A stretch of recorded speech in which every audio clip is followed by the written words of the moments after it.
सुंदरकांड की चौपाई में, जिसमें हनुमान जी लंका पहुंचे थे और वो लंका में घुस रहे थे मच्छर बन के। मच्छर का उन्होंने स्वरूप धारण किया था और एकदम छोटे साइज में, जिससे अब हनुमान जी से हमें यहाँ ये बहुत बड़ी सीख देखने मिलती है कि जब आपकी ज़रूरत हो आप बड़े बनिए, पर जब आपकी ज़रूरत हो आपको छोटा बनना पड़ेगा।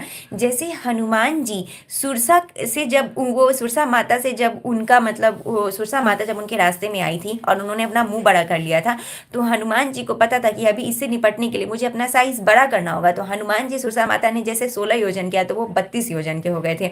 बट अभी हनुमान जी को ये पता है कि अभी मुझे लंका नगरी में अपना काम कैसे घुसना है, तो मैं अपने साइज को छोटा कर लेता हूँ।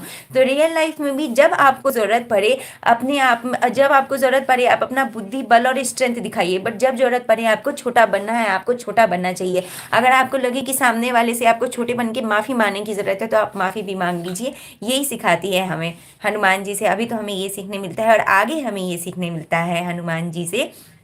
अब हम आगे बढ़ते हैं अपनी चौपाई पे। तो जैसे ही लंकिनी ने उन्हें रोकने का प्रयास किया है, अब हनुमान जी को पता चला है कि छोटे बन के काम नहीं चलेगा। तो हनुमान जी उन्होंने सुरसा माता को पकड़ लिया है और एक मुक्का मारा है। जैसे ही उन्होंने एक मुक्का मारा है सुरसा माता को, उनके मुंह से निकलने लगा है बहुत सारा खून और वो एकदम चक्कर खा गई हैं कि भाई ये क्या हो गया मेरे साथ, मैं तो इतनी ताकतवर थी, ये कौन वानर आके मेरी मतलब मेरा दिमाग मतलब मेरी को एकदम एक मुक्के में मेरे को ध्वस्त कर दिया।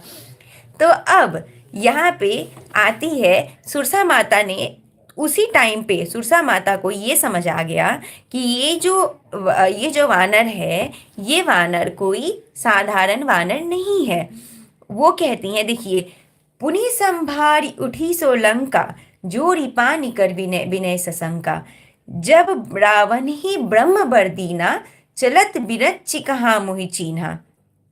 मतलब कि इसका मतलब ये है कि जैसे ही लंकिनी माता उठी है ना वहाँ से, मतलब मुक्का खा के, वो जो पहले तो चित्त हो गई थी अब वो उठी हैं, तो लंकिनी माता को ये पता चल गया है कि ये जो वानर है ये कोई साधारण वानर नहीं है।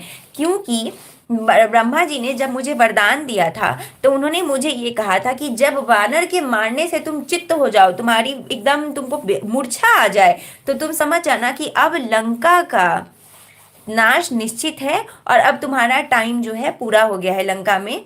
और तुम मतलब कि अब हनुमान जी आ गए हैं, मतलब कोई बड़ी शक्ति आ गई थी। कि अब यहाँ पे ये बात तो सबको पता है, ये बात कोई नई नहीं है, सुंदरकांड सबको पता है, बट क्या यहाँ हमें सीखने मिलता है, ये बहुत इंपॉर्टेंट है।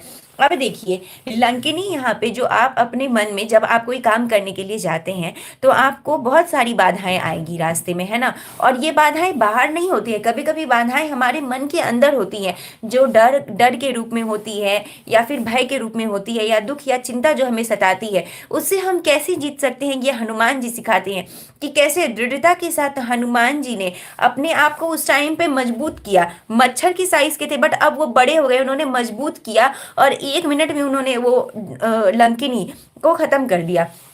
तो जब भी हमारे हमारे को कोई डर आए या भय आए, उसके ऊपर भी की एक शक्ति होती है जो हमारे मन की शक्ति होती है, और हमें संकल्प लेना चाहिए और हमें दृढ़ता के साथ उस डर को ओवरकम करना चाहिए। तो आज का सुंदरकांड की चौपाई और भगवत गीता का हो गया श्लोक